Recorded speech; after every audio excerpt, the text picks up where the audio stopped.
চীনের frontline multirole strike fighter J-16 আজকের আকাশ যুদ্ধের নিয়মই বদলে দিচ্ছে।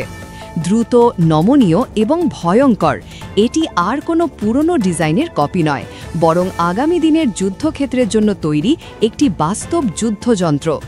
শেনইয়াং এয়ারক্রাফট কর্পোরেশন এই প্ল্যাটফর্মটি ডিজাইন করেছে। এর রূপরেখায় রাশিয়ার Su-13MK'র ছাপ থাকলেও চীন এটিকে সাজিয়েছে সম্পূর্ণ নতুনভাবে। প্রথম নজরে এটি একটি যন্ত্র। টুইন ইঞ্জিন, বড় এয়ার ইনটেক, ট্যান্ডেম ককপিট এবং সুইফটব্যাক উইংস সব মিলিয়ে যুদ্ধক্ষেত্রে এক প্রকার ভয়ঙ্কর উপস্থিতি। উইংটিপের নিচে তা বহন করতে পারে দীর্ঘ পার্সেলের এয়ার টু এয়ার ক্ষেপণাস্ত্র, নির্ভুল গাইডেড বোমা, জাহাজবিরোধী ক্ষেপণাস্ত্র এবং ইলেকট্রনিক ওয়্যারফেয়ার পড।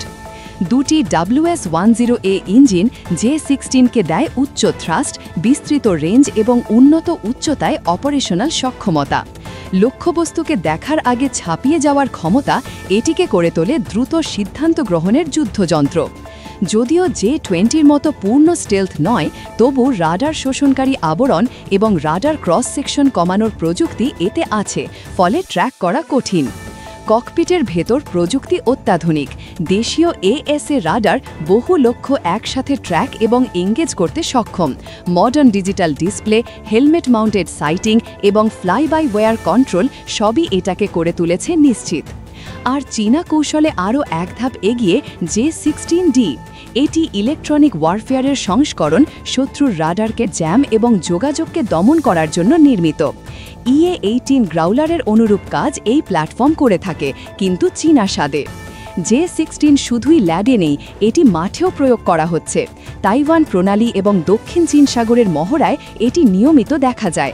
এখানে এটি বাস্তবে রিয়েল টাইম ক্ষমতা প্রদর্শন করছে। বর্তমানে অনুমান করা হয় চীনের সার্ভিসে 2 শতাধিক J-16 সক্রিয় আছে এবং সংখ্যা আরও বাড়ছে। এগুলো চীনের পাওয়ার প্রজেকশন কৌশলের একটি মূল উপাদান।